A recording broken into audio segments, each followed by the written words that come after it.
How's it going, everyone? Just wanted to give you guys a quick overview of my current sim racing setup.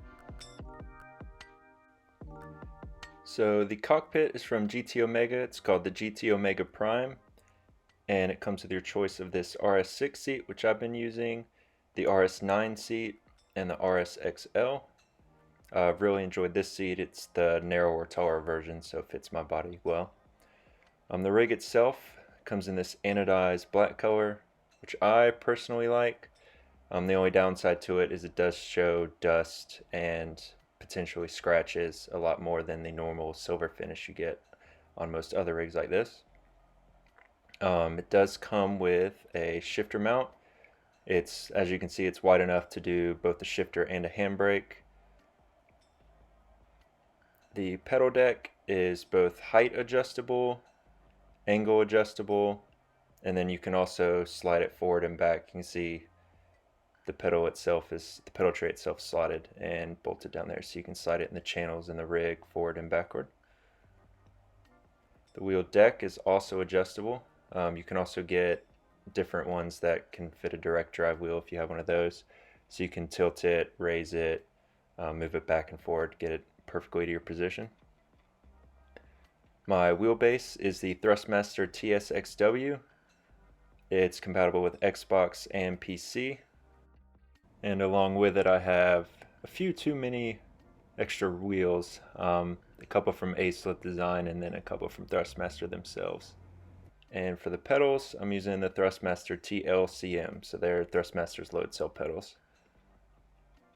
And I have the TH8A shifter and the TSS, I believe is what it's called, the handbrake. And then I also have the Buttkicker Gamer 2.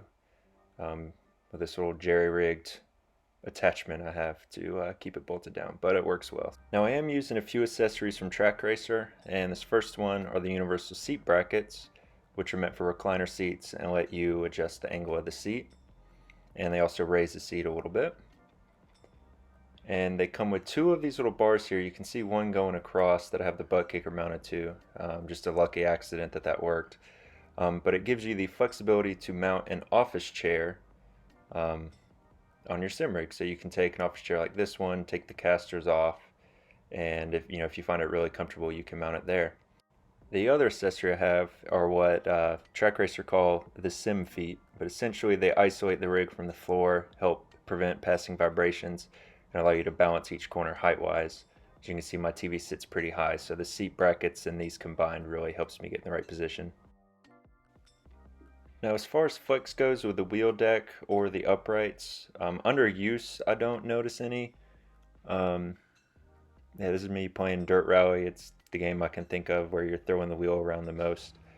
But nothing distracting at all if there is any lateral movement. I'm sure if you really tried to get it to move, you could, but under real world use here, it's absolutely no issue whatsoever. So as for the pedal plate, in my usage, I haven't noticed any flex that I'm able to perceive. I've seen some other reviews, where when you throw hydraulic pedal sets on here, you can start to introduce some flex. But here I'm using a load cell pedal set, and I have a little mod in there to make the brake pedal even stiffer, and I don't have any issues. I imagine most people on console won't either. Now the shifter plate, I really like it because it's wide enough to fit both the shifter and a handbrake in multiple different configurations. It's also height adjustable, so I have mine really high up, kind of raised at the same amount that the seat brackets raise the seat. But as you can see, there's a little bit of flex when you're using it. It's not anything you feel as you're driving. Honestly, looking at it on camera, I'm surprised it shows up this well. And it's mostly with the handbrake. When you're using a sequential shifter, a forward and back motion, it really seems to be less apparent. But if you really pull on it side to side, that's where you notice it, like this. Now, as far as the RS6 seat itself, it's been very comfortable for me so far. Like with most seats this type, you may need to use a small lumbar pillow. But that said, I had a Sparco R100 seat before this one that in a pretty short amount of time would start giving me back pain, even in shorter races.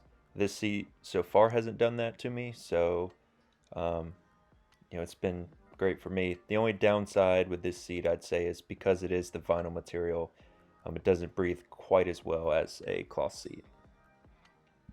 So overall, would I recommend the GTOmega Prime? After my usage, I would say yes, as long as it's on sale. It seems to be almost constantly on sale on GTOmega's website, because there are a few modifications I felt like I wanted to make that can come standard with some other rigs, but when the GTOmega is on sale, you get free shipping. Usually it more than makes up for that price difference. Now, I was one of the lucky few who was able to snag an Xbox Series X. So if you're on the Xbox platform specifically, I would easily recommend most every piece of equipment I have. The only one I would say that I wouldn't immediately go run out and buy is the Buttkicker Gamer 2. It does add an extra level of immersion, but don't expect it to run like you can get it to run on PC with extra software where you can have a specific tire, giving you vibration. Because when you're on console, it relies purely on the bass output of the game. So it varies wildly from game to game depending on the sound design. The more sound settings you can manipulate, the better. ACC is pretty solid. Shooter games, it's actually really good for. Grenades, rockets, explosions, things like that really do well with the Buttkicker. But as far as the Thrustmaster gear goes, it's all PC compatible as well. So once the price of PC components aren't astronomical, if you're thinking about moving over to building a PC and sim racing on PC, everything I'm using here will be able to be carried over. So yeah, I mean, now's a good time to get into sim racing, even if you're on console, because we're getting more and more games that are competition and sim focused. So ACC on the next gen consoles like I'm using here runs at 60 FPS, and there's going to be a Series X enhanced version next year, so hopefully that one ends up being even more optimized. So yeah, if anyone has any questions on any specific components in my setup, feel free to comment down below. If there's anything you want me to make a more detailed video of, I can. But yeah, I think that's going to be about it. So thank you for watching.